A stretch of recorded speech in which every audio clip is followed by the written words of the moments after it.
If my friend went to H Mart, I hope he got my rice. What's up, y'all? I'm gonna briefly do some comms until I'm called to play Robert. You could also just let us in on what was going through your mind during that very intense clutch match you just had. I was like fucking losing my shit, dude. Like I looked as like I don't know if you looked in the player cam. I was wigging out, dude. I was like making guttural noises. Yeah. I don't have it in me to like be locked in and be normal simultaneously. So I was just kind of like, I was just like making like mouth noises and like rocking back and forth and just like trying to stay focused. Drew, there is a dual stream. It's just on my channel, so. The chat isn't combined, so your messages won't get read. So like type in Twitch chat, but if you don't want ads, it's on YouTube. Advertise this? No, I'm not gonna like steal viewers. For you specifically, I will. I don't know if it's his stream. Maybe he should keep the headset on and be a part of it. I mean, I'm down to take a break too, just a little bit. Oh, thank you, PETA. Thank you. That was fucking. I want you to know that every single set we've had has fucking looked like that. Like we've had two sets before that. I lost Game 5 last stock, both of those sets. Like. Ooh. It's just one of those things. Sometimes you just play someone, and you just know that you're in for like as long a set as possible. Yeah. I mean, Quad's super good. I have a lot of respect for Quad. Do you feel like if you play him again, you need to change it up to like kind of stop it from being Game 5, or? No, every single game is like we're always like it's very much like we're both kind of trying to adapt to each other. Like. Last time we played, Game 5, he just started doing a bunch of like full hop delayed drill shit. And I think that's what he was doing a lot on Game 3 of this set too. But I kind of knew about that because we talked about it a little. So I tried to kind of look at that, and like towards the end there was that one like up smash out of shield that I got on that like delayed drill. I don't know. I just think it's one of those sets where it's just like we're both going to kind of decide how we want to play each game and like slowly adapt as it goes, you know. I just think it's really close. I just think he needs to work on some of his punish stuff, and like he doesn't really like RTC a lot. Yeah. So you came to shine when it was like those RTC moments where even if you only hit it 50% of the time, it was way better than just getting the standard punish. Yeah, so hitting like a combo and resetting. Yeah. I did feel like if you watch it over, like I felt like you guys were using so much Nair, and it was a lot about like Nair and center stage, but you were both willing to like. You had like a push and pull and like a mix-ups of timings, but it was like you guys were kind of throwing the same options like a whole lot of as each other. We both were willing to kind of like throw Nairs out in center and take that dice roll rather than like fuck up whiffing the run-up grab. Yeah.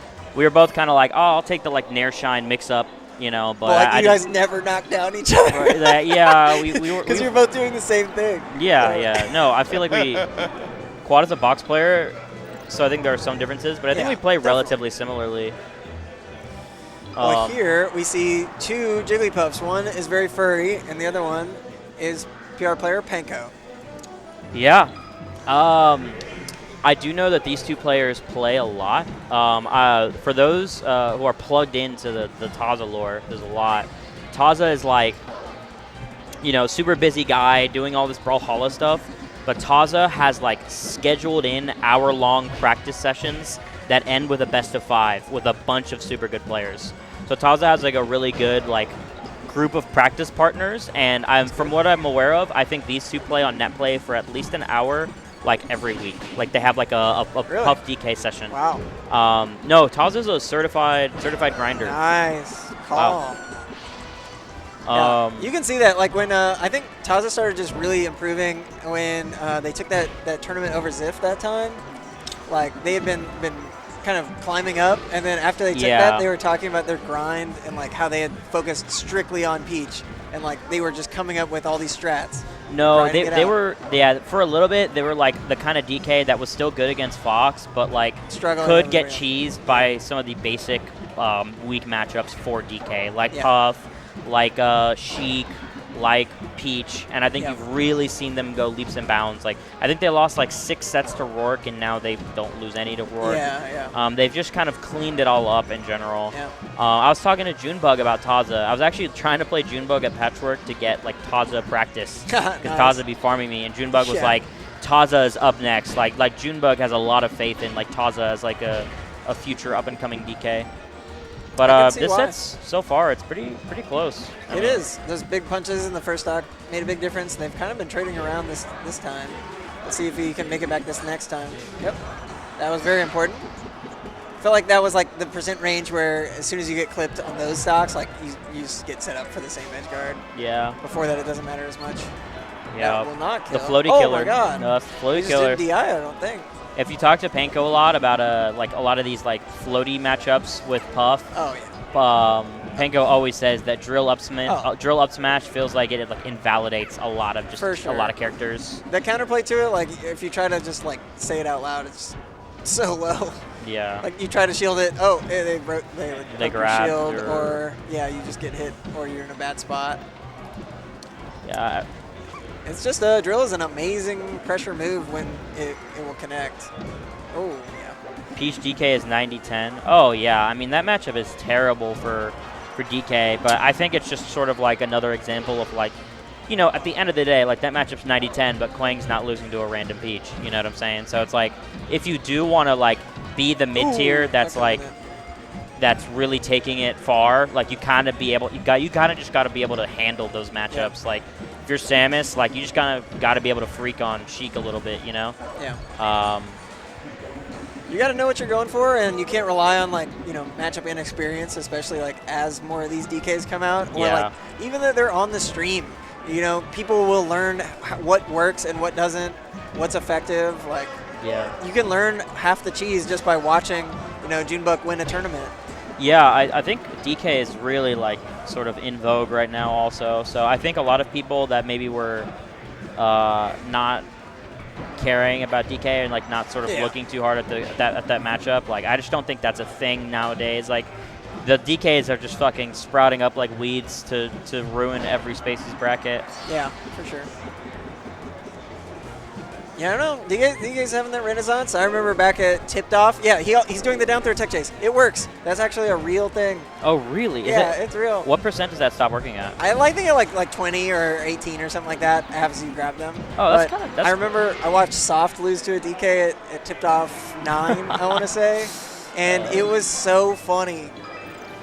I was just like having my mind exploded by like all the tech that there is, where you know you kill Puff like a 50 from punch, and you know all you have to do is you know get a couple grab setups and then get him to 50 and then get that conversion. Yeah, Taza's so cracked at. I feel like maybe I told him about the down throw tech chase, and now he's started trying to do it because when I talked to him, he didn't. I don't think he believed it. One thing that See, look at that. You go straight, like he could have gotten him to like 45 off of like just a grab, right? And then 45 is about where punch kills. Aw, I thought punch. I thought stomp punch looked pretty real. Because then you could just grab it, get the punch again. Yeah. Forward throw? No. Sometimes when I watch Taza, I'm a little bit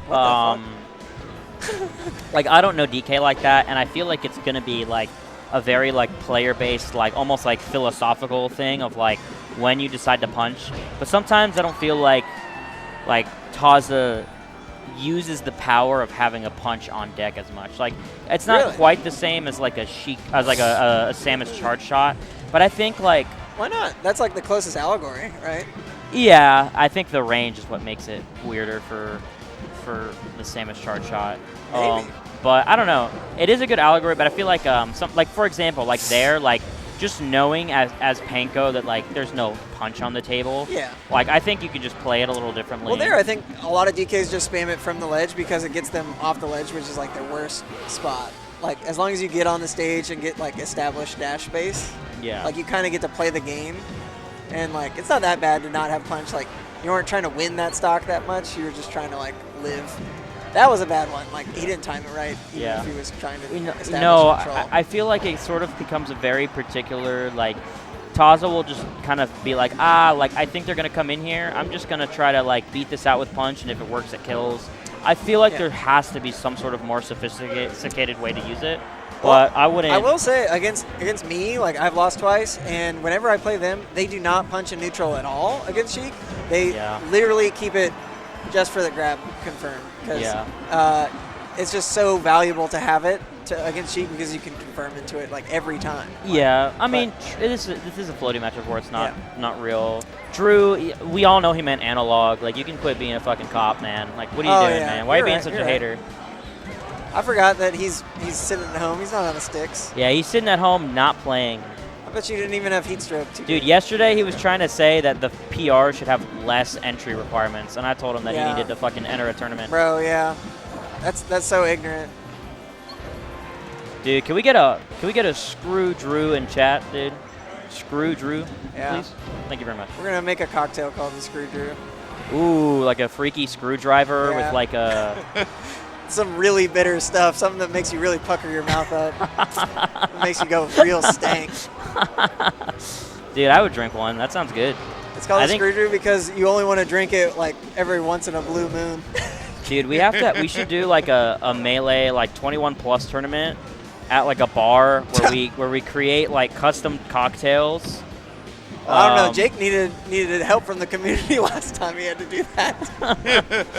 Well, you know, things are bound to happen. But it did work out. I think we had to go to the I forget what you call that, the elbow punch. No, the shoulder punch.